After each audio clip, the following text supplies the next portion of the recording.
Hello বন্ধুরা, শুভ দুপুর সবাইকে। তো আজকে আমি চিংড়ি মাছ দিয়ে পুঁই শাক রান্না করব। তার জন্য দেখো, চিংড়ি মাছগুলোকে আমি ধুয়ে বেছে নিয়েছি। এদিকে পুঁই শাকের ডাঁটা আর সবজিগুলোকে আলাদা করে ধুয়ে নিয়েছি, আর পাতাগুলোকে আলাদা করে কেটে রেখেছি। এবার আমি সবজিগুলোকে একটু নুন দিয়ে ভাপ দিয়ে নিয়েছি। তারপর কড়াইতে তেল গরম করে নুন হলুদ মাখানো চিংড়ি মাছগুলোকে ভেজে নিয়েছি।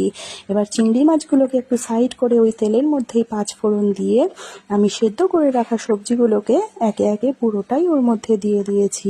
এবার তার মধ্যে আমি নুন আর হলুদ দিয়ে সবজিগুলো ভালো করে কষিয়ে নিয়েছি। পাতাগুলো যেহেতু আমি আগে থেকে দিইনি, এবার আমি এর মধ্যে পাতাগুলোকে অ্যাড করব। তো দেখো, এর মধ্যে আমি এবার পাতাগুলো দিয়ে দিয়েছি। সবজিটায় কিন্তু অনেকটা জল বেরিয়ে গেছে। আমার কিন্তু আলাদা করে এটাকে রান্না করার জন্য কোনো জল দিতে হয়নি। এবার আমি একটা থালা দিয়ে ঢেকে দিয়েছি।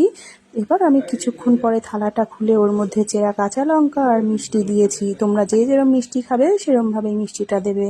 তো দেখো, এইভাবে অনেকক্ষণ ধরে নাড়াচাড়া করে রেডি আমার পুঁই শাক চিংড়ি। তো রেসিপিটা তোমাদের কেমন লাগলো অবশ্যই জানিও। আজকের মতো